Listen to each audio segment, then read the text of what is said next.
데일리지어스 63번째 시간입니다. 우리 오늘 히브리서 7장부터 9장까지의 말씀 우리 함께 볼 건데요. 우리 먼저 7장에서는요. 레위 지파 중에서 아론의 자손만 대제사장이 될 수 있었습니다. 여러분 알고 계셨습니까? 우리 구약의 말씀을 보면 그렇게 알 수 있는데요. 그런데 예수님은 어느 지파의 자손이죠? 맞습니다. 유다 지파의 자손이에요. 그렇기 때문에 사람들은요, 예수님이 대제사장이시다? 온전히 레위 지파 중에서 아론의 자손만 대제사장이 될 수 있었는데 예수님은 유다 지파 아니야? 근데 어떻게 대제사장이란 말이야? 라고 예수님의 그 대제사장으로서의 역할에 대한 의심을 품고 있었던 사람들이 있었습니다. 자, 이러한 백그라운드 가운데서 이 히브리서의 저자는요, 하나님께서 레위 지파가 아닌 사람 중에서 제사장을 세웠던 케이스를 알려주고 있어요. 그게 누구죠? 맞습니다. 멜기세덱입니다. 또한 예수님은 자기 몸을 제물로 십자가에서 직접 들이셨으므로 우리의 대제사장이 되었기 때문에 그 어떤 대제사장들보다도 뛰어난 대제사장이심을 가르쳐주고 있어요. 동시에 구약의 대제사장들은 1년에 한 번 지성소 안에 들어가서 속죄 제물과 예배를 드릴 수 있었지만 이제 예수님으로 인하여 언제든지 우리는 하나님의 임재하심을 경험할 수 있기 때문에 예수님은 어떤 대제사장보다 또한 어떠한 성전보다도 뛰어나시고 위대하신 분이심을 알려주고 있습니다. 우리 이러한 예수님을 오늘 이 말씀을 통해서 또 함께 발견해보고 그러고 나서 우리 다시 만나도록 하겠습니다.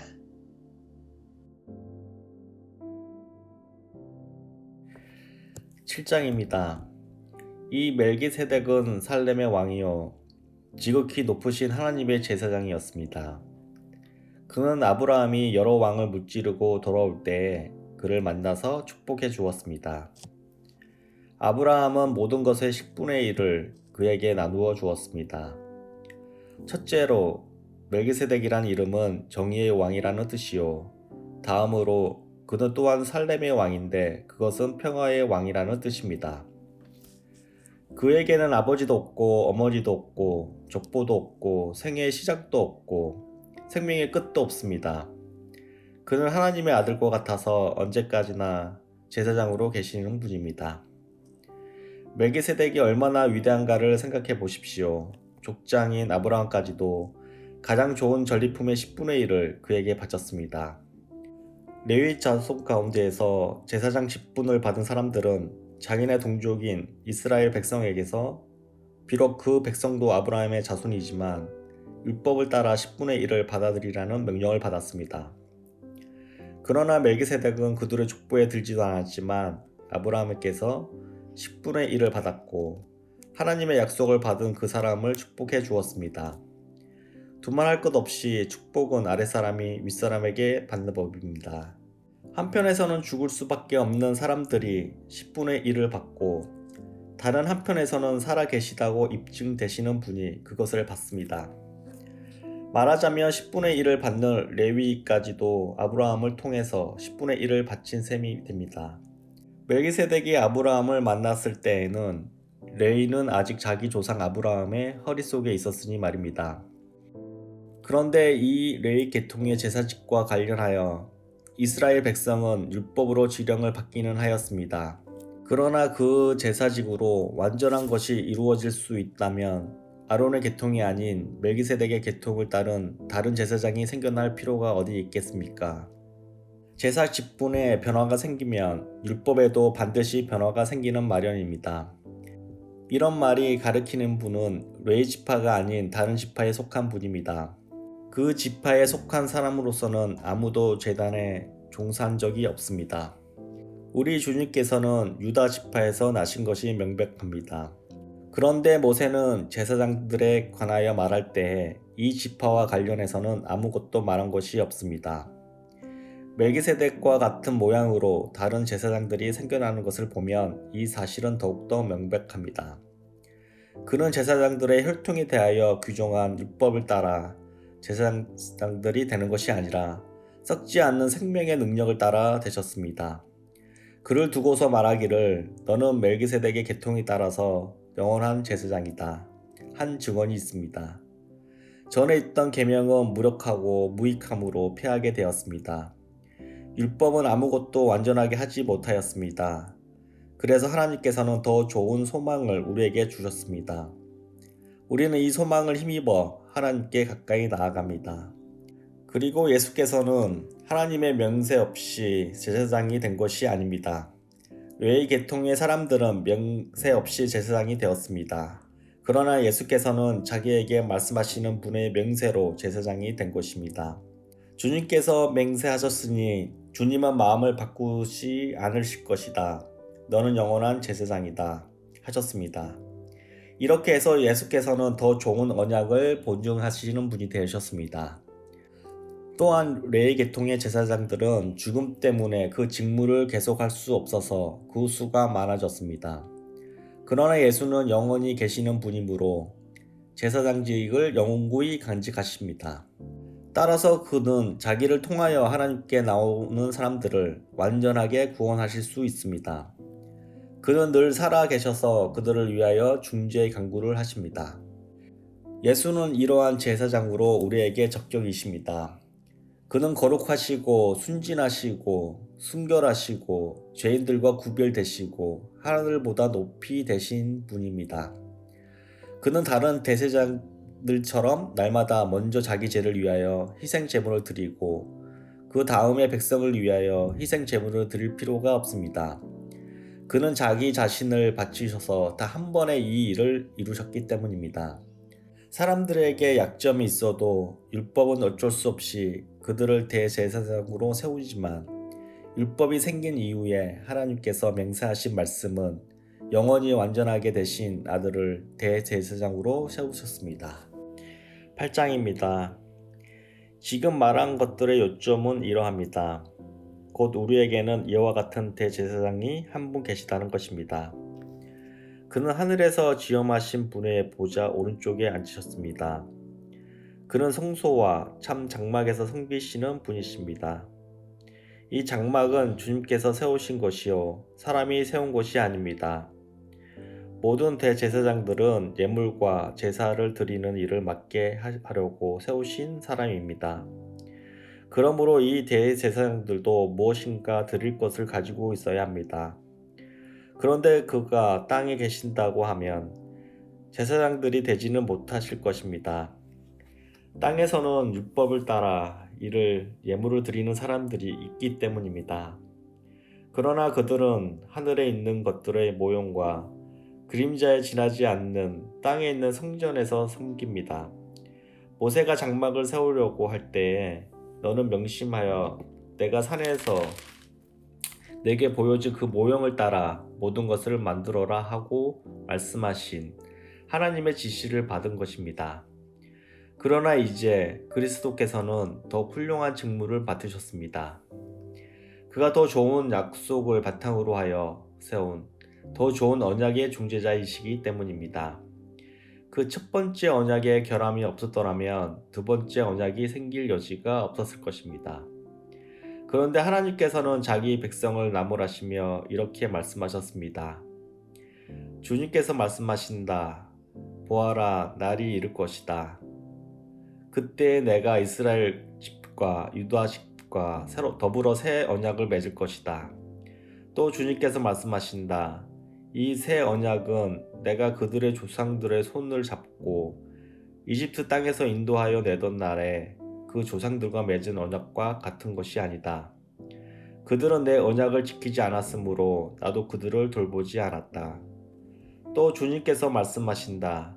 그날 뒤에 내가 이스라엘 집과 맺을 언약은 이것이니 나는 내 율법을 그들의 생각에 넣어주고 그들의 마음에다가 새겨주겠다.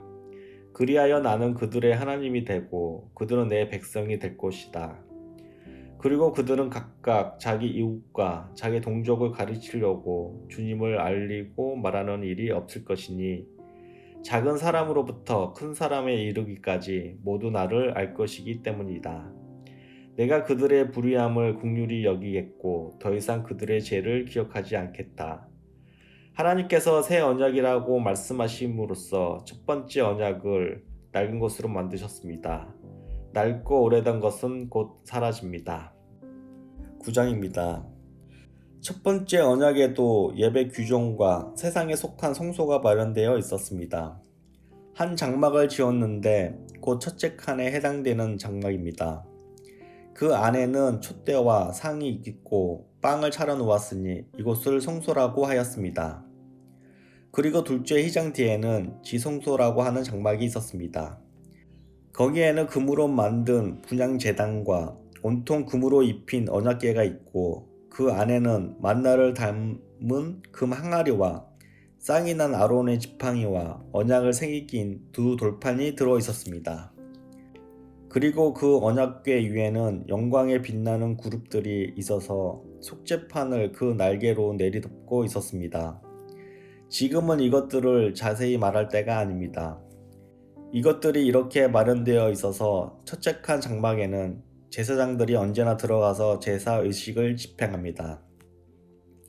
그러나 둘째 칸 장막에는 대제사장들만 1년에 한 번만 들어가는데 그때에는 반드시 자기 자신을 위하여 또 백성이 모르고 지은 죄를 사하기 위하여 바칠 피를 가지고 들어갑니다. 이것을 첫째 칸 장막에 서 있는 동안에는 아직 지성소로 들어가는 길이 드러나지 않았음을 성령께서 보여주시는 것입니다. 이 장막은 현 시대를 상징합니다. 이 장막 제의에 따라 예물과 제사를 드리지만 그것이 의식심내자의 양심을 완전하게 해주지는 못합니다. 이런 것은 다만 먹는 것과 마시는 것과 여러 가지 씻는 예식과 관련된 것이고 개혁의 때까지 육체를 위하여 부과된 규칙들입니다. 그러나 그리스도께서는 이미 일어난 좋은 일을 주관하시는 대제사장으로 오셔서 손으로 만들지 않는 장막, 다시 말하면 이 피조물에서 속하지 않는 더 크고 더 완전한 장막을 통과하여 단 한 번의 지성소에 들어가셨습니다. 그는 염소나 송아지의 피로서가 아니라 자기의 피로서 우리에게 영원한 구원을 이루셨습니다. 염소나 황소의 피와 암송아지의 죄를 더러워진 사람에게 뿌려도 그 육체가 깨끗하여져서 그들이 거룩하게 되거든 하물며 영원한 성령을 힘입어 자기 몸을 흠없는 제물로 삼아 하나님께 바치신 그리스도의 피야말로 더욱더 우리의 양심을 깨끗하게 해서 우리로 하여금 죽은 행실에서 떠나서 살아계신 하나님을 섬기게 하지 않겠습니까? 그러므로 그리스도는 새 언약의 중재자이십니다. 그는 첫 번째 언약 아래에서 저지른 범죄에서 사람들을 구속하기 위하여 죽으심으로써 부르심을 받는 사람들로 하여금 약속된 영원한 유업을 차지하게 하셨습니다. 유언의 효력을 논의하는 경우에는 유언을 한 사람이 죽었다는 확인이 꼭 필요합니다.